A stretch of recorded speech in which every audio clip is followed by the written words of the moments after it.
ಸಾವರ್ಕರನ್ನ ಏನಾರು ಮಾಡಿ ಡಿಗ್ರೇಡ್ ಮಾಡುವಂಥ ಮಾತುಗಳನ್ನೇ ಹೇಳ್ತಿದ್ರು. ಮುಖ್ಯವಾಗಿ ಅವ್ರು ಹೇಳ್ತಿದ್ದದ್ದು ಅಂತಂದರೆ, ಇವರು ಅಪಾಲಜಿ ಬರ್ಕೊಟ್ರು.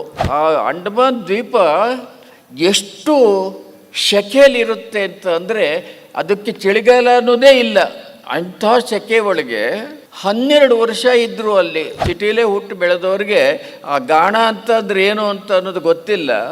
ಎಮ್ಮೆಗಳನ್ನು ಅಥವಾ ಕೋಣಗಳನ್ನು ಕಟ್ಟೋರು, 2 ಕೋಣಗಳನ್ನು ಕಟ್ಟೋರು, ಅವು ಹೀಗೆ ಸುತ್ತೋದು, ಅದು ಸುತ್ತಿ ಸುತ್ತಿ ಸುತ್ತಿ ಸುತ್ತಿ ಅದು ಎಣ್ಣೆ ಬಿಟ್ಕೊಳ್ಳೋದು. ಅದು ಇವ್ರಿಗೆ ಆ ಗಾಣಕ್ಕೆ ಇವರನ್ನು ಕಟ್ಟಿ ನೀವು ಸುತ್ತಬೇಕು ಅಂತ ಅವ್ರಿಗೆ ಆರ್ಡರು. ಅದು ಒಂದು ದಿವಸಕ್ಕೆ 12 ಗಂಟೆ ಮಾಡಬೇಕು, ಸುತ್ತಬೇಕು ಈ ರೀತಿಯಲ್ಲಿ. ಇದು 12 ವರ್ಷ ಇದನ್ನು ಮಾಡಿದ್ದಾರೆ ಇವರು ಸಾವರ್ಕರ್. ಅವರಿಗೆ ಕೊಟ್ಟಿದ್ದು ಶಿಕ್ಷೆ ಎಷ್ಟು ಅಂತಂದರೆ 52 ವರ್ಷ. ನಾನು ರಾಜಕೀಯಕ್ಕೆ ಹೋಗಲ್ಲ ಅಂತ ಬರೆದು ಕೊಟ್ಟರು. ಅವ್ರು ಬಿಡುಗಡೆ ಮಾಡಿದ್ರು. ಅವರು ಯಾಕೆ ರಾಜಕೀಯಕ್ಕೆ ಹೋಗಲ್ಲ ಅಂತ ಬರೆದು ಕೊಟ್ಟರು. ಇಲ್ಲಿಗೆ ಬಂದು ಹಿಂದೂಗಳಿಗೆ ಹೇಳೋದಕ್ಕೆ ಶುರು ಮಾಡಿದ್ರು, ನೀವೆಲ್ಲ ಆರ್ಮಿಗೆ ಸೇರ್ಕೊಳ್ಳಿ, ನಿಮಗೊಂದಿಷ್ಟು ಫೈಟಿಂಗ್ ಸ್ಪಿರಿಟ್ ಬರುತ್ತೆ, ಜೊತೆಗೆ ಬಂದೂಕ ಹಿಡ್ಕೊಂಡು ಏನು ಮಾಡಬೇಕು ಅಂತ ಅನ್ನೋದು ಗೊತ್ತಾಗುತ್ತೆ. ಆವಾಗ ಸ್ವಾತಂತ್ರ್ಯದ ಚಳವಳಿ ನಾವು ಮಾಡೋಕ್ಕೆ ಹೊಸ ರೀತಿಯನ್ನು, ಹೊಸ ಮಾರ್ಗವನ್ನು ನಾವು ತೋರಿಸ್ಬಹುದು ಅಂತ ಬಂದು ಮಾಡಿದ್ರು ಅವರು. ನಾನು ಮೊಟ್ಟ ಮೊದಲು ಅಭಿನಂದನೆ ಸಲ್ಲಿಸಬೇಕಾದದ್ದು ಮೈಸೂರಿನಲ್ಲಿ ಸಾವರ್ಕರ್ ಪ್ರತಿಷ್ಠಾನವನ್ನು ಸ್ಥಾಪನೆ ಮಾಡಿದವರಿಗೆ. ಎರಡನೇದಾಗಿ ಅವರಿಗೆ ಇನ್ನೊಂದು ಕೆಲಸನ ನಾನು ಹೇಳ್ತೇನೆ. ನಮ್ಮ ವಿಕ್ರಮ್ ಅವರು ಸಾವರ್ಕರ್ ಬಗ್ಗೆ 2 ಸಂಪುಟಗಳನ್ನು ಬರೆದಿದ್ದಾರೆ. 2 ಸಂಪುಟ ಅಂತಂದರೆ ಸಾವರ್ಕರ್ ಬಗ್ಗೆ ಏನೇನು ಹೇಳಬಹುದು ಅದೆಲ್ಲನೂ ಸಂಪಾದನೆ ಮಾಡಿ ಬರೆದಿದ್ದಾರೆ. ಅದು ಈ 2 ಪುಟನೂ ಕನ್ನಡಕ್ಕೆ ಬರಬೇಕು.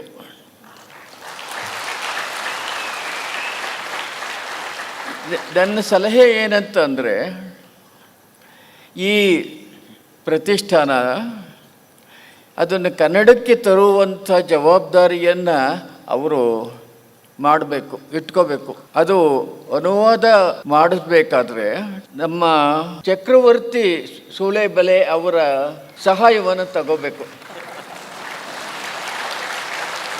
ಯಾಕೆಂದರೆ ಆ ಇಂಗ್ಲೀಷ್ನಲ್ಲಿರೋದನ್ನು ಅದಕ್ಕೆ ತಕ್ಕಂಥ ಕನ್ನಡ ಶಬ್ದಗಳನ್ನು ಬಳಸಿ ಅದನ್ನು ಒಳ್ಳೆ ಟ್ರಾನ್ಸ್ಲೇಷನನ್ನು ಮಾಡಬೇಕು. ಅದು ಅವರು ಒಬ್ಬರೇ ಮಾಡೋಕ್ಕೆ ಸಾಧ್ಯವಾಗಲ್ಲ, ಆದರೆ ಯಾರ ಕೈಲಿ ಮಾಡಿಸಿದ್ರೆ ಸರಿಯಾಗಿ ಆಗುತ್ತೆ ಅನ್ನೋರನ್ನು ಅವರು ಹಿಡಿದು ಮಾಡಿಸಿ ಅನಂತರದೊಳಗೆ ಅವರು ಅದನ್ನು ತಿದ್ದಿ ರೆಡಿ ಮಾಡಬೇಕು. ಪ್ರಕಟಣೆ ಏನಷ್ಟು ಕಷ್ಟ ಅಂತ ನನಗನ್ನಿಸೋದಿಲ್ಲ. ಪ್ರಕಟಣೆ ಹೇಗೋ ಮಾಡ್ಬೋದು. ಆಮೇಲೆ ಈ ಪುಸ್ತಕ ಕನ್ನಡಕ್ಕೆ ಬಂದರೆ ತುಂಬ ಚೆನ್ನಾಗಿ ವ್ಯಾಪಾರ ಆಗುತ್ತೆ. ಏಕೆಂದರೆ ಇದನ್ನು ಪ್ರಕಟಣೆ ಮಾಡಿದರೆ ಹಾಕಿದ ದುಡ್ಡು ಖಂಡಿತವಾಗಿ ಲಾಸ್ ಆಗಲ್ಲ, ಲಾಭನೇ ಬರುತ್ತೆ. ಇನ್ನು ಮುಂದಿನ ವರ್ಷ ಕೂಡ ಈ ಪ್ರಶಸ್ತಿಯನ್ನು ಕೊಡೋದಕ್ಕೆ ದುಡ್ಡು ಬೇಕಲ್ಲ, ಈ ಪುಸ್ತಕ ಮಾರಾಟದಲ್ಲೇ ದುಡ್ಡು ಬರುತ್ತೆ. ಇದನ್ನು ನಾನು ಹೇಗೆ ಹೇಳ್ತಾ ಇದ್ದೀನಿ ಅಂದರೆ, ಪುಸ್ತಕದ ಬಗ್ಗೆ ಯಾವ ಪುಸ್ತಕ ಚೆನ್ನಾಗಿ ಮಾರಾಟವಾಗುತ್ತೆ, ನಮ್ಮ ಜನಗಳು ಯಾವುದನ್ನು ಕೊಳ್ಳುತ್ತಾರೆ ಅಂತ ಅನ್ನೋದು ನನಗೆ ಚೆನ್ನಾಗಿ ಗೊತ್ತಿದೆ. ಆದ್ದರಿಂದ ಇದು ನಡಿಬೇಕಾದ್ರೆ ಈ ಪುಸ್ತಕದಿಂದಲೇ ನಾವು ಸಂಪಾದನೆ ಮಾಡಬಹುದು. 1914ಕ್ಕೆ ಮೊದಲು ಪದೇ ಪದೇ ಹೇಳ್ತಾ ಇದ್ರು. ಏನಂತ ಅಂದರೆ, ಆ ಸಾವರ್ಕರನ್ನ ಏನಾರು ಮಾಡಿ ಡಿಗ್ರೇಡ್ ಮಾಡುವಂಥ ಮಾತುಗಳನ್ನೇ ಹೇಳ್ತಿದ್ರು. ಮುಖ್ಯವಾಗಿ ಅವ್ರು ಹೇಳ್ತಿದ್ದದ್ದು ಅಂತಂದರೆ, ಇವರು ಅಪಾಲಜಿ ಬರ್ಕೊಟ್ರು ಅಂತ. ಇದು ನಿಮಗೆ ಗೊತ್ತಿದೆ, ಅವ್ರು ಕೊಟ್ಟಿರೋದು ಅಪಾಲಜಿ ಅಲ್ಲ. ಅವ್ರಿಗೆ ಬ್ರಿಟಿಷ್ನವರೇ ಒಂದು ಅವಕಾಶ ಏನು ಹೇಳಿದ್ರು ಅಂದರೆ, ನಿನಗೆ ಬಿಡ್ತೀವಿ ನಾವು, ಆದರೆ ರಾಜಕೀಯಕ್ಕೆ ಹೋಗೋದಿಲ್ಲ ಅಂತ ನೀನು ಬರ್ಕೊಟ್ರೆ ನಾವು ನಿಮ್ಮನ್ನು ಬಿಡ್ತೀವಿ ಅಂತ ಹೇಳಿದ್ರು. ಸಾವರ್ಕರ್ ನಾವು ಬರ್ಕೊಡೋಲ್ಲ ಅಂತಲೇ ಅಂತಿದ್ರು. 12 ವರ್ಷ ಇದ್ದರು ಅಲ್ಲಿ. ಆ 12 ವರ್ಷದಲ್ಲಿ ಏನು ಅಂದರೆ ಆ ಅಂಡಮಾನ್ ದ್ವೀಪ ಎಷ್ಟು ಶೆಕೆಯಲ್ಲಿರುತ್ತೆ ಅಂತ ಅಂದರೆ ಅದಕ್ಕೆ ಚಳಿಗಾಲ ಅನ್ನೋದೇ ಇಲ್ಲ. ಅಂಥ ಸೆಕೆ ಒಳಗೆ ಅಲ್ಲಿ ತುಂಬ ತೆಂಗು ಇದೆ. ಆ ಕೊಬ್ಬರಿನೆಲ್ಲನೂ ಸುಲಿದು ಆಮೇಲೆ ಗಾಣಕ್ಕೆ ಹಾಕಿ, ನಿಮ್ಮಲ್ಲಿ ಎಷ್ಟೋ ಜನ ಸಿಟಿಲೇ ಹುಟ್ಟು ಬೆಳೆದವ್ರಿಗೆ ಆ ಗಾಣ ಅಂತಂದ್ರೆ ಏನು ಅಂತ ಅನ್ನೋದು ಗೊತ್ತಿಲ್ಲ. ಆಗ ಇದಕ್ಕೆ ಗಾಣ ಇದಕ್ಕೆ ಮಾಡಿ ದೊಡ್ಡ ಇದನ್ನು ತಿರುವು ಹಾಗೆ ಮಾಡಿ ಅದಕ್ಕೆ ಎಮ್ಮೆಗಳನ್ನು ಅಥವಾ ಕೋಣಗಳನ್ನು ಕಟ್ಟೋರು, 2 ಕೋಣಗಳನ್ನು ಕಟ್ಟೋರು. ಅವು ಹೀಗೆ ಸುತ್ತೋದು, ಅದು ಸುತ್ತಿ ಸುತ್ತಿ ಸುತ್ತಿ ಸುತ್ತಿ ಅದು ಎಣ್ಣೆ ಬಿಟ್ಕೊಳ್ಳೋದು. ಅದು ಇವ್ರಿಗೆ ಆ ಗಾಣಕ್ಕೆ ಇವರನ್ನು ಕಟ್ಟಿ ನೀವು ಸುತ್ತಬೇಕು ಅಂತ ಅವ್ರಿಗೆ ಆರ್ಡರು. ಅದು ಒಂದು ದಿವಸಕ್ಕೆ 12 ಗಂಟೆ ಮಾಡಬೇಕು, ಸುತ್ತಬೇಕು ಈ ರೀತಿಯಲ್ಲಿ. ಇದು 12 ವರ್ಷ ಇದನ್ನು ಮಾಡಿದ್ದಾರೆ ಇವರು ಸಾವರ್ಕರು. ಅವರಿಗೆ ಕೊಟ್ಟಿದ್ದು ಶಿಕ್ಷೆ ಎಷ್ಟು ಅಂತಂದರೆ 52 ವರ್ಷ. ಇವರು ಆಮೇಲೆ ಸಾವರ್ಕರ್ ಆಲೋಚನೆ ಮಾಡಿದ್ರು, ನಾನಿನ್ನು ಹೆಚ್ಚು ವರ್ಷ ನಾನು ಬದುಕಲ್ಲ. ನಾನು ಯಾಕೆ ಅಂತಂದ್ರೆ ಅಷ್ಟೊತ್ತಿಗಾಗಲೇ ಅವರ ಆರೋಗ್ಯ ಸಂಪೂರ್ಣವಾಗಿ ಕಡಿದು ಅವ್ರಿಗೆ ತಗೊಂಡೋಗಿ ರಾತ್ರಿ ಹೊತ್ತು ಕೂಡ ಹಾಕ್ಬಿಡೋರು ಅಷ್ಟೇ. ಅವಾಗ ನಾನಂತೂ ಇದು ಉಳಿಯೋಲ್ಲ. 52 ವರ್ಷ ಅಂತಂದರೆ ಆ 52 ವರ್ಷವೇನು, ಇನ್ನೊಂದು ಬೆಳಕಿದ್ರೆ ಇನ್ನೊಂದು 3-4 ವರ್ಷ ನಾನು ಬದುಕೇನು, ಸಾಯ್ತೇನೆ. ಸಾರ್ಥಕ ಏನು ಬಂತು? ನಾನೇನು ಮಾಡಿದಾಗಾಯಿತು? ಯಾವ ಹಠಕ್ಕೋಸ್ಕರವಾಗಿ ನಾನು ಇರಬೇಕು ಇಲ್ಲಿ, ಈ ಥರ ಸಾಯಬೇಕು ಅಂತ ಅವರು ಆಲೋಚನೆ ಮಾಡಿದ್ರು. ಆಮೇಲೆ ಅವರು ಇದನ್ನು ಹೇಳಿದ್ರು, ನಾನು ರಾಜಕೀಯಕ್ಕೆ ಹೋಗಲ್ಲ ಅಂತ ಬರೆದು ಕೊಟ್ಟರು. ಅವ್ರು ಬಿಡುಗಡೆ ಮಾಡಿದ್ರು.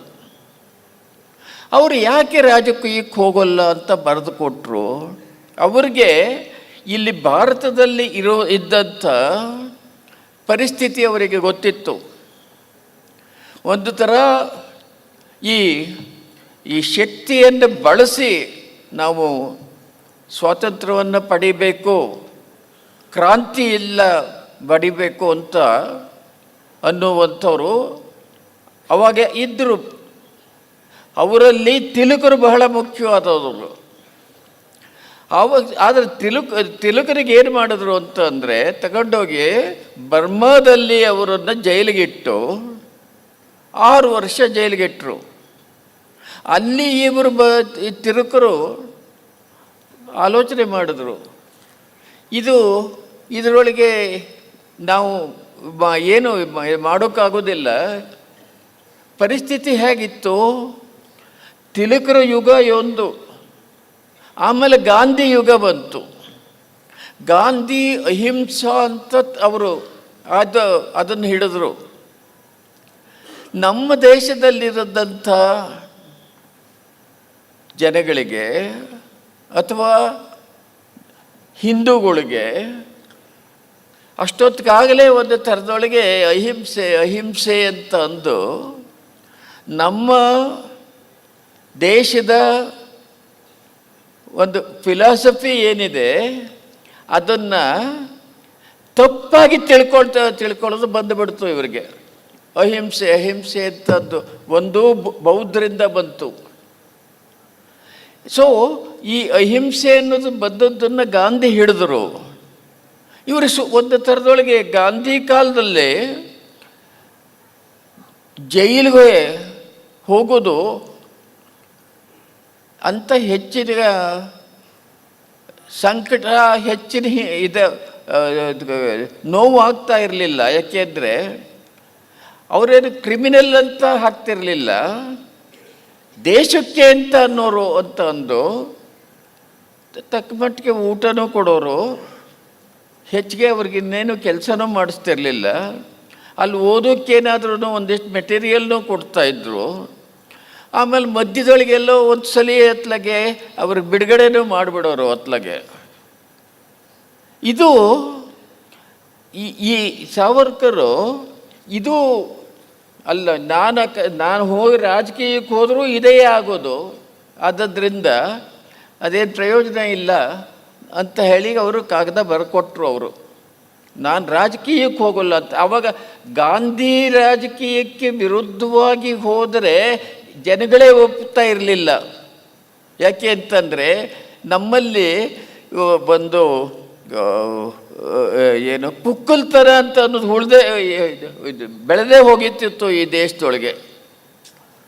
ಇಲ್ಲಿ ಇದು ಪುಕ್ಕಲ್ತನ ಅನ್ನೋದು ಹೇಗೆ ಅನ್ನೋದಕ್ಕೆ ನಾನೊಂದು ಹೇಳ್ತೇನೆ. ನಮ್ಮ ಡಾಕ್ಟರ್ ಅಂಬೇಡ್ಕರ್ ಅವರು ಒಂದು ಪುಸ್ತಕ ಬರೆದಿದ್ದಾರೆ, ಮೇಕಿಂಗ್ ಆಫ್ ಪಾಕಿಸ್ತಾನ್ ಅಂತ ಅಂದು. ಅದು ನಾನು ಅದನ್ನು ಇಂಗ್ಲೀಷ್ನಲ್ಲಿ ಓದಿದ್ದೀನಿ, ಕನ್ನಡಕ್ಕಾಗಿಲ್ಲ ಆ ಪುಸ್ತಕ. ಅವರು ಹೇಳ್ತಾರೆ ಬ್ರಿಟಿಷ್ನವರು ಅವರ ಆರ್ಮಿಯನ್ನು ಯಾವ ರೀತಿ ಕಟ್ಟಿದ್ರು ಹಾಗೆ ಅಂತ ಅಂದರೆ, ಈ ನೇಪಾಳದವ್ರಿಗೆ ಅಪಾಯಿಂಟ್ ಮಾಡೋರು, ಈ ಪಂಜಾಬಿಗಳಿಗೆ ಇದನ್ನು ಅವ್ರಿಗೆ ಹೆಚ್ಚು ಅಪಾಯಿಂಟ್ಮೆಂಟ್ ಮಾಡ್ತಾಯಿದ್ರು. ಈ ಸೌತ್ ಇಂಡಿಯಾದಲ್ಲಿ ಯಾರೂ ಇರಲೇ ಇಲ್ಲ, ಹೋಗೋಕ್ಕೆ ಅವ್ರಿಗೆ ಇಂಟ್ರೆಸ್ಟೇ ಇರಲಿಲ್ಲ ಅಂತ ಬರೆದಿದ್ದಾರೆ. ಸಾವರ್ಕರು ಇಲ್ಲಿಗೆ ಬಂದಾದ ಮೇಲೆ ನಾ ರಾಜಕೀಯಕ್ಕೆ ಹೋಗಲ್ಲ ಅಂತ ಅವ್ರಿಗೆ ಬರ್ಕೊಟ್ರಲ್ಲ, ಇಲ್ಲಿಗೆ ಬಂದು ಹಿಂದೂಗಳಿಗೆ ಹೇಳೋದಕ್ಕೆ ಶುರು ಮಾಡಿದ್ರು, ನೀವೆಲ್ಲ ಆರ್ಮಿಗೆ ಸೇರ್ಕೊಳ್ಳಿ, ನಿಮಗೊಂದಿಷ್ಟು ಫೈಟಿಂಗ್ ಸ್ಪಿರಿಟ್ ಬರುತ್ತೆ, ಜೊತೆಗೆ ಬಂದೂಕ ಹಿಡ್ಕೊಂಡು ಏನು ಮಾಡಬೇಕು ಅಂತ ಅನ್ನೋದು ಗೊತ್ತಾಗುತ್ತೆ. ಆವಾಗ ಸ್ವಾತಂತ್ರ್ಯದ ಚಳವಳಿ ನಾವು ಮಾಡೋಕ್ಕೆ ಹೊಸ ರೀತಿಯನ್ನು, ಹೊಸ ಮಾರ್ಗವನ್ನು ನಾವು ತೋರಿಸ್ಬಹುದು ಅಂತ ಬಂದು ಮಾಡಿದ್ರು ಅವರು. ಅದೇನು ಸುಮ್ಮನೆ ಅವರೇನು ಬಂದು ಕೂತಿರಲಿಲ್ಲ. ಇದು ಅಂಬೇಡ್ಕರ್ ಇದು ಹೇಳಿದ್ದು. ಇವರು ಸೌತ್ ಇಂಡಿಯಾದವ್ರು ಏನೂ ಯಾವುದಕ್ಕೂ ಹೋಗಿಲ್ಲ, ಬರೀ ಹೀಗೆ ಮಾಡಿದ್ದಾರೆ ಅಂತ ಸ್ಟ್ಯಾಟಿಸ್ಟಿಕ್ಸ್ ಅಂತ ಕೊಟ್ಟು ಅವ್ರು ಬರೆದಿದ್ದಾರೆ ಅಂಬೇಡ್ಕರು. ಇದು ಸಾವರ್ಕರ್ ಅದನ್ನು ಆಲೋಚನೆ ಮಾಡಿದರು ಆಗಲೇ, ಅಂಬೇಡ್ಕರ್ಗಿಂತ ಮೊದಲೇ ಇವರು ಅದನ್ನು ಆಲೋಚನೆ ಮಾಡಿದರು. ಆದ್ದರಿಂದ ಈ ಸಾವರ್ಕರ್ ಬಗ್ಗೆ ಇವರು ಏನು ಅಪಪ್ರಚಾರ ಮಾಡ್ತಾರೆ ಇವೆಲ್ಲ ಬರೀ ಸುಳ್ಳು. ಇಲ್ಲಿ ಇಲ್ಲಿ ಇಲ್ಲಿ ಈ ಏನು ಪ್ರಚಾರ ಮಾಡ್ತಾರಲ್ಲ, ಯಾರಿಗೆ ಹೋಲಿಸ್ತಾರೆ ಅವರು ಅನ್ನೋದನ್ನು ನಾವು ನೋಡಬೇಕು. ಒಂದು ನೆಹರು ಅವರ ತಂಗಿ ಕೃಷ್ಣ ಅಂತ ಇದ್ಳು. ಅವಳು ಗಂಡದ ಹೆಸರು ಹತಿ ಸಿಂಗ್ ಅಂತ, ಅವಳ ಹೆಸರು ಕೃಷ್ಣ ಹಟಿ ಸಿಂಗ್ ಅಂತವ. ಅವಳು ಒಂದ್ಸಲ ತನ್ನ ಅಣ್ಣನ್ನ ಜೈಲಲ್ಲಿ ನೋಡೋಕ್ಕೆ ಅಂತ ಹೋಗ್ತಾಳೆ. ಅವಳು ಹೋಗಿದಾಗ ಹೇಗಿದ್ರು ಅವರ ಅಣ್ಣ ಅಂದರೆ ನೆಹರು ಅವರು ಇದ್ದಂಥ ಜೈಲನ್ನು ಅವಳು ವರ್ಣಿಸ್ತಾಳೆ. ದೊಡ್ಡ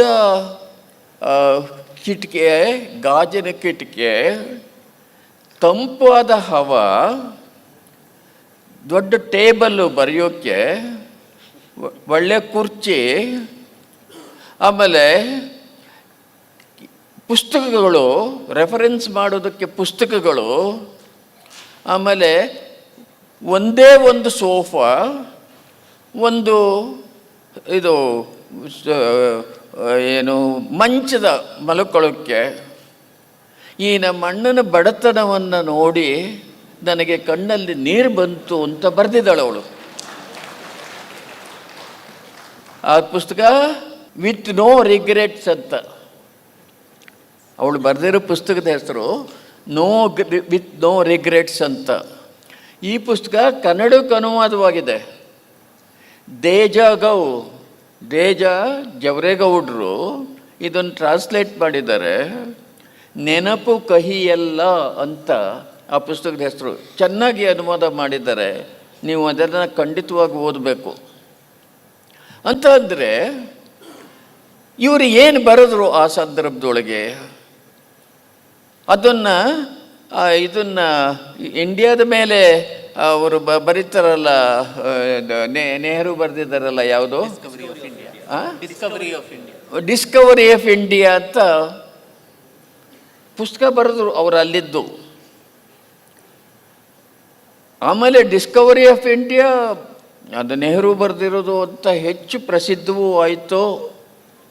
ಆಮೇಲೆ ಅದನ್ನು ಸಿನಿಮಾನೂ ಮಾಡಿದ್ರು, ಅದು ಎಲ್ಲೆಲ್ಲೂ ಪ್ರಚಾರವಾಗೋಯ್ತು ಆ ಪುಸ್ತಕ. ಇದು ಅದರೊಳಗೆ ಡಿಸ್ಕವರಿ ಆಫ್ ಇಂಡಿಯಾ ಅಂತಂದ್ರೆ ಏನು ಅಂತಂದರೆ, ಈ ಸ್ವಾತಂತ್ರ್ಯ ಚಳವಳಿ ಇರೋದು ನಮ್ಮವರು ಏನು ಮಾಡ್ತಾಯಿದ್ರು, ಅವ್ರಿಗೆ ಹೇಳ್ತಾ ಇದ್ದದ್ದು, ನೀವು ಹೊರಗಿನವರು ಬ್ರಿಟಿಷ್ನವರು ನೀವು ಬಿಟ್ಟು ಹೋಗಬೇಕು, ಇದು ಇಂಡಿಯಾ ನಮ್ಮದು, ನೀವು ಬಿಟ್ಟು ಹೋಗಬೇಕು ಅಂತಲೇ ಇವರೆಲ್ಲ ಹೇಳ್ತಾ ಇದ್ದದ್ದು. ಆವಾಗ ಬ್ರಿಟಿಷ್ ಇದವರು ಹಿಸ್ಟೋರಿಯನ್ಸ್ ಇದ್ದವರು, ಅವರು ಇಂಡಿಯಾದ ಹಿಸ್ಟ್ರಿಯನ್ನು ತಮ್ಮ ಎಂಪೈರ್ ಕಂಟಿನ್ಯೂ ಆಗೋದಕ್ಕೆ ಯಾವ ರೀತಿ ಬೇಕೋ ಆ ರೀತಿಯಲ್ಲಿ ಇಂಡಿಯನ್ ಹಿಸ್ಟ್ರಿನ ಬರೆದ್ರು. ಅವ್ರ ಹಿಸ್ಟ್ರಿ ಹೇಗೆ ಬರೆದ್ರು ಅಂತಂದರೆ, ಈ ಹಿಂದೂಗಳು ಅಂತಂದ್ರೆ ಏನು, ಅವ್ರದ್ದು ವೇದ, ಆ ವೇದಗಳನ್ನು ಅವರು ಬರೆದಾಗ ಅವರು ಇಂಡಿಯಾ ದೇಶದ ಒಳಗೆ ಇರಲೇ ಇಲ್ಲ, ಅವರು ಅಫ್ಘಾನಿಸ್ತಾನದಿಂದ ಆಚೆ ಕಡೆಯಲ್ಲೇ ಇದ್ದರು. ಅಲ್ಲಿ ವೇದ ಬರೆದವರು ಅದನ್ನು ತಗೊಂಡು ಬಂದರು ಇಲ್ಲಿಗೆ, ಎಷ್ಟೋ ವರ್ಷ ಇದ್ದರು. ಆಮೇಲೆ ಮುಸಲ್ಮಾನರು ಬಂದರು, ಅವರು ಹೊರಗಡೆಯಿಂದ ಇದ್ದವರು, ಅವರು ಬಂದು ಇಲ್ಲಿ ಆಳಿದ್ರು. ನಾವು ಹೊರಗಡೆಯಿಂದ ಬಂದವರು ಅಂತೀರಲ್ಲ, ನೀವು ಹೇಗೆ ಇದನ್ನು ಹೇಳ್ತೀರಾ, ಇದರಲ್ಲಿ ನೀವು ಹೊರಗಡೆಯಿಂದ ಬಂದವರೆಯ ಅಂತ ಹಿಸ್ಟ್ರಿನ ಆ ರೀತಿಯಲ್ಲಿ ಅವರು ಮಾಡಿದ್ರು. ಅವರು ಅದನ್ನೇ ಇಟ್ಕೊಂಡಿದ್ರು. ಈ ನೆಹರು ಏನು ಬರೆದ್ರಲ್ಲ ಡಿಸ್ಕವರಿ ಆಫ್ ಇಂಡಿಯಾ ಅನ್ನುವಂಥ ಪುಸ್ತಕವನ್ನು, ಅದು ಈ ಬ್ರಿಟಿಷ್ನವ್ರು ಬರೆದ ಪುಸ್ತಕಗಳ ದಪ್ಪ ಪುಸ್ತಕಗಳನ್ನೆಲ್ಲ ಇಟ್ಕೊಂಡು ಅದನ್ನು ಓದ್ಕೊಂಡು ಇವರು ಇದನ್ನು ಬರೆದ್ರು, ಡಿಸ್ಕವರಿ ಆಫ್ ಇಂಡಿಯಾನ. ಆದ್ದರಿಂದ ಅವ್ರು ಬರೆದ ಪುಸ್ತಕ ಅಥಾರಿಟೇಟಿವ್ ಆಗೋಯ್ತು. ಇದರಲ್ಲಿ ಏನು ಆಗುತ್ತೆ ಅಂತಂದರೆ, ಈ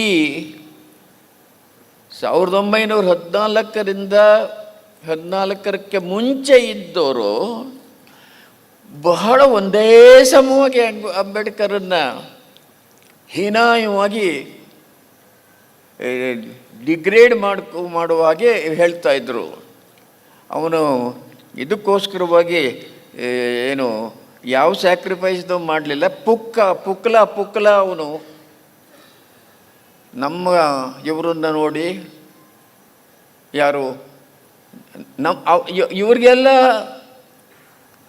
ಒಂದು ಮಾಡೆಲ್ ಅಂತ ಅಂದರೆ ನೆಹರು ಅವರನ್ನೆಯ. ಅವರೇನಾದ್ರೂ ಈ ರೀತಿ ಬರ್ಕೊಟ್ರ, ಏನಾದ್ರು ಕ್ಷಮಾಪಣೆ ಇದನ್ನು ಬರ್ಕೊಟ್ರ ಅಂತ ಹೋಲ್ಸೋಕೆ ಶುರು ಮಾಡಿದ್ರು. ಎಷ್ಟು ಮಟ್ಟಿಗೆ ಹೀಗೆ ಹೋಲಿಸುವಾಗ ಅಂಬೇಡ್ಕರ್ ಅಂತ ಅಂದರೆ ಏಕವಚನದಲ್ಲೇ ರೆಫರ್ ಮಾಡ್ತಾಯಿದ್ರು. ಅದು ನಡೆದು ಹೀಗಾಯಿತು. ಆಮೇಲೆ ಅಂಬೇಡ್ಕರ್ ಹೆಸರನ್ನೇನಾರು ಯಾರು ಹೇಳ್ತು ಅಂತ ಅಂದರೆ ಅವ್ರಿಗೆ ಕಂಡೆಮ್ ಮಾಡೋರು. ಇದು ಹೀಗೆ ನಡೀತಿತ್ತು. ಇಲ್ಲಿ ಇನ್ನೂ ಒಂದು ಹೇಳ್ತೀನಿ, ನೆಹರು ಅವರು ಮಾಡಿದ ಕೆಲಸ ಅಂತ ಅಂದರೆ, ಈಗ ಮೇಘಾಲಯ ಅಂತ ಇದೆಯಲ್ಲ, ನಮ್ಮಲ್ಲಿ ಒಂದು ಸ್ಟೇಟ್ ಇದೆಯಲ್ಲ, ಆ ಮೇಘಾಲಯದಲ್ಲಿ 100% ಕ್ರಿಶ್ಚಿಯನ್ಸು, 100% ಕ್ರಿಶ್ಚಿಯನ್ಸನ್ನೇ ಅಲ್ಲಿರೋದು. ಅದು ಹೇಗೆ ಅಲ್ಲಿ 100% ಕ್ರಿಶ್ಚಿಯನ್ ಆಯಿತು ಅಂದರೆ, ಅದು ಅಷ್ಟು ಡೆವಲಪ್ ಆಗಿರುವಂಥ ಪ್ರದೇಶವಲ್ಲ. ಹಿಮಾಲಯದ್ದು ಕಾಡುಗಳು ಬರೀ ಇಂಥದ್ದೇ. ಆ ಕಾಡುಗಳು ಇವೆಲ್ಲ ಇರುವಾಗ ಅಲ್ಲಿರೋ ಜನಗಳು ಟ್ರೈಬಲ್ಸು. ಈ ಮಿಷನರೀಸ್ಗಳು ಯಾವಾಗಲೂ ಮೊದಲು ಈ ಟ್ರೈಬಲ್ಸು, ಬಡವರು ಇಂಥವ್ರನ್ನೇ ಹಿಡಿತಾರೆ. ಅಲ್ಲಿ ಒಬ್ಬ ಇವನಿದ್ದ, ಒಬ್ಬ ಇವನು ಆಂಥ್ರಪಾಲಜಿಸ್ಟು. ಅವರ ಹೆಸರು ಹೇಳ್ತೀನಿ, ವೆರಿಯರ್ ಎಲ್ವಿನ್ ಅಂತ. ವೆರಿಯರ್ ಎಲ್ವಿನ್ ಅಂತವ. ಅವನು ಒಳ್ಳೆ ಇವನು ಏನು ಆಂಥ್ರಪಾಲಜಿಸ್ಟು. ಆಂಥ್ರಪಾಲಜಿ ಅಂತಂದರೆ ಇದನ್ನು ಬಹಳ ಹಿಂದಿನ ಇದರೊಳಗೆ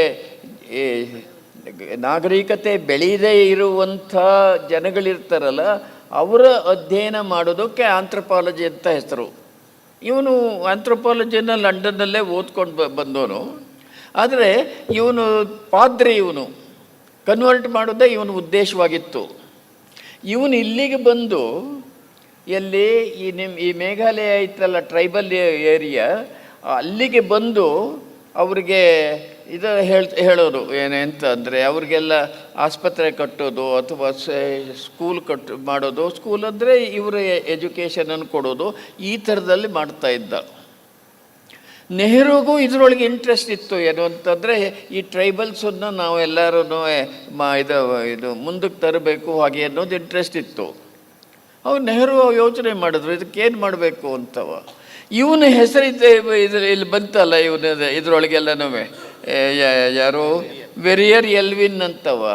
ಅವನ ಹೆಸರನ್ನು ಕೇಳಿದ್ರು ಇವರು. ಲಂಡನ್ನೊಳಗೆ ಇದನ್ನು ಓದ್ಕೊಂಬಂದಿದ್ದಾನೆ, ಆಂಥ್ರಪಾಲಜಿ ಓದ್ಕೊಂಬಂದಿದ್ದಾನೆ ಅಂತವ. ಅವನನ್ನು ಕರೆದ್ರು. ಇವ್ರನ್ನೆಲ್ಲ ನೀನೇನು ಉದ್ಧಾರ ಮಾಡ್ತಾ ಇದ್ದೀಯಲ್ಲ, ನೀನು ಇನ್ನೂ ಚೆನ್ನಾಗೇ ಉದ್ಧಾರ ಮಾಡು, ನಿನಗೆ ನಾವು ದುಡ್ಡು ಕೊಡ್ತೀವಿ, ಸಹಾಯ ಮಾಡ್ತೀವಿ ಹಾಗೆ ಅಂತ ಅಂದು ಕೋಟಿ ಗಟ್ಟಲೆ ಅವನಿಗೆ ದುಡ್ಡು ಸುರಿದ್ಬಿಟ್ರು. ಅವನ ಕೋಟಿ ದುಡ್ಡನ್ನು ಉಪಯೋಗಿಸ್ಕೊಂಡು ಇಡೀ ಇವರನ್ನ ಕಂಪ್ಲೀಟಾಗಿ ಕನ್ವರ್ಟ್ ಮಾಡಿಬಿಟ್ಟ, ಕ್ರಿಶ್ಚಿಯನ್ ಮಾಡ್ದ. ಕನ್ವರ್ಟ್ ಮಾಡಿದ ಮೇಲೆ ಅವರು ಎಲ್ಲರನ್ನೂ ಅಲ್ಲೂ ಮಾಡ್ದ. ಆಮೇಲೆ ಇದರೊಳಗೆ ಬರುತ್ತಲ್ಲ ಒಡಿಶಾದೊಳಗೂ ಟ್ರೈಬಲ್ಸ್ ತುಂಬ ಜನ ಇದ್ದಾರೆ, ಅಲ್ಲಿಗೂ ಬಂದು ಅವನು ಈ ಕೆಲಸ ಮಾಡ್ದ. ಸರಿ, ಇದಾದ ಮೇಲೆ ಅವರನ್ನು ಯಾರನ್ನ ಹಿಮಾಲಯದ ಇದರೊಳಗಿದ್ರಲ್ಲ, ಯಾವುದದು ಮೇಘಾಲಯ ಇದೆಯಲ್ಲ, ಅವರು ಒಂದು ಚಳವಳಿ ಶುರು ಮಾಡಿಬಿಟ್ರು. ನಾವು ಸ್ವತಂತ್ರವಾದಂಥ ಒಂದು ದೇಶ, ನಮಗೂ ನಿಮಗೂ ಸಂಬಂಧವಿಲ್ಲ, ನಾವು ಸ್ವತಂತ್ರವಾಗ್ತೀವಿ, ಇಂಡಿಯಾಕ್ಕೆ ನಾವು ಸೇರೋದಿಲ್ಲ ಅಂತ ಚಳವಳಿ ಮಾಡೋಕ್ಕೆ ಶುರು ಮಾಡಿಬಿಟ್ರು.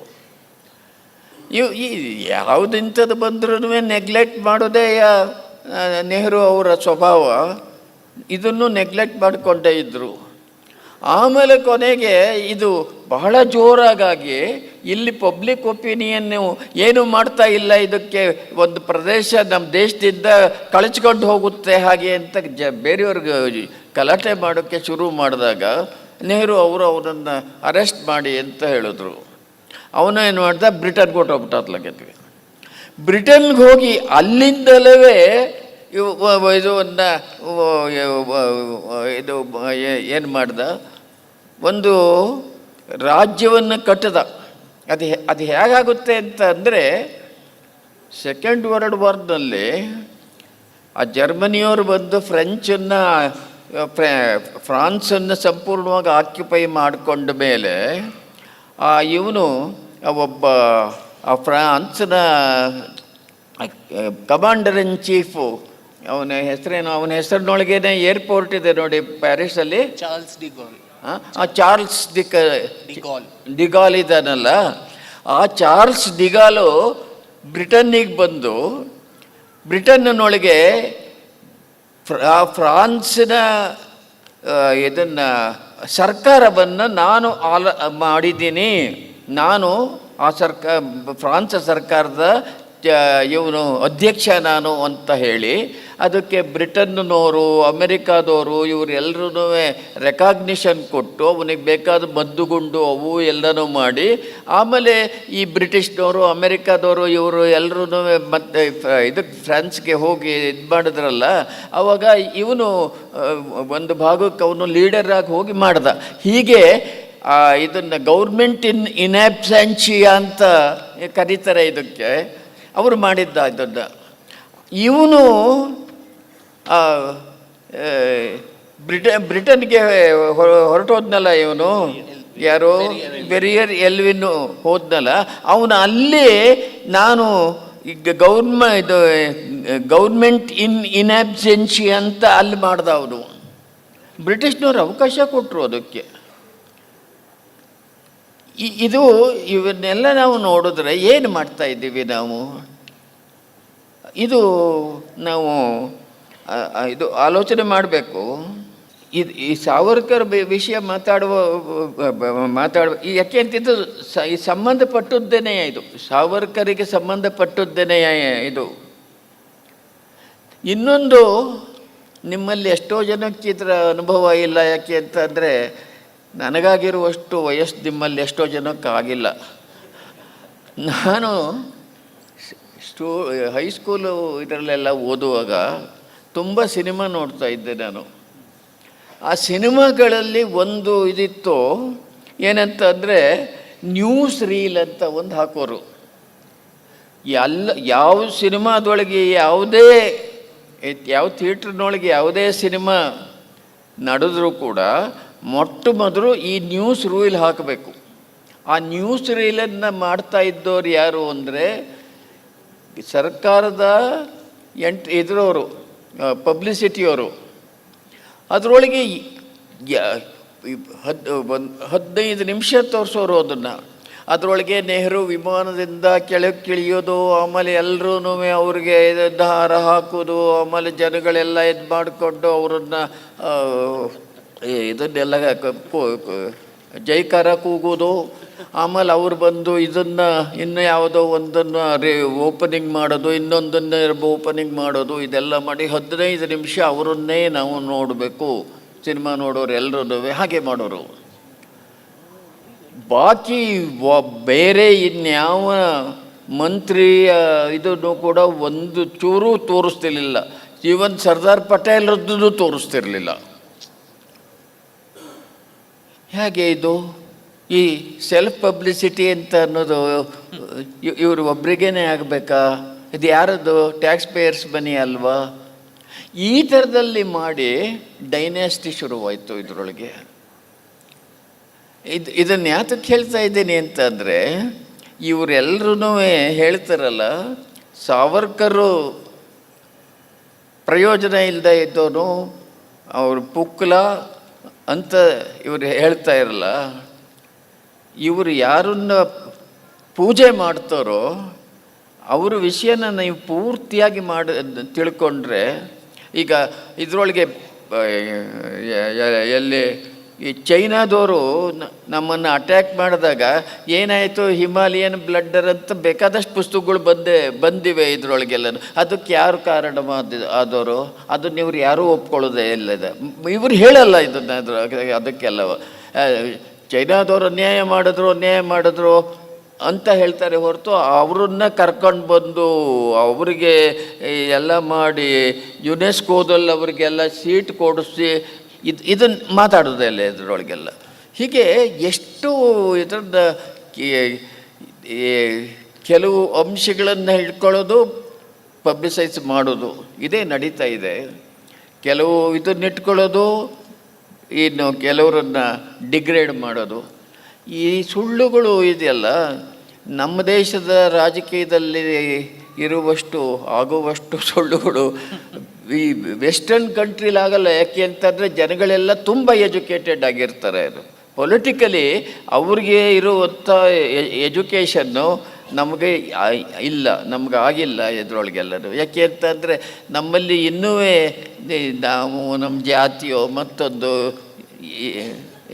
ಈ ಥರವೇ ಆಗಿದೆ. ಹಾಗೆ ನಾವು ಯಾರನ್ನ ಬಂದು ನಮ್ಮ ಹೀರೋಸ್ ಅಂತ ನಾವು ಕರಿತೀವೋ ಅವರು ಅವರನ್ನು ಮಸುಕು ಮಾಡೋದು ಇದು ನಮ್ಮ ರಾಜಕೀಯದೊಳಗೆ ಇರುವುದೇನೆ. ನಾವುಗಳು ಇದರೊಳಗೆ ವಾಸ್ತವವಾಗಿ ಬರೀ ಸಾವರ್ಕರ್ ಒಬ್ಬರಲ್ಲ, ನೇತಾಜಿ ಸುಭಾಷ್ ಚಂದ್ರ ಬೋಸು ಇಂಥವ್ರು ಎಷ್ಟೋ ಜನ ಇದಕ್ಕೆ ಎಲ್ಲ ಫೈಟ್ ಮಾಡಿದವರು ತುಂಬ ಜನ ಇದ್ದಾರೆ. ಇದನ್ನು ಯಾರು ನನಗೆ ಪುಸ್ತಕದ ಹೆಸರು ಇಲ್ಲ, 3 ವಾಲ್ಯೂಮ್ ಇದೆ ಇವರು ಬರೆದಿರೋದು. R.C. Majumdar. R C Majumdar ಬರೆದಿರುವಂಥದ್ದು 3 ವಾಲ್ಯೂಮ್ ಇದೆ. ನನ್ನ ಹತ್ರ ಇದೆ ಪುಸ್ತಕ. ಇದರೊಳಗೆಲ್ಲರೂ ಇದು ಇಂಥವು ಪ್ರಚಾರವಾಗಬೇಕು ನಮ್ಮ ಎಲ್ಲ ಕಡೆಯಲ್ಲೂ.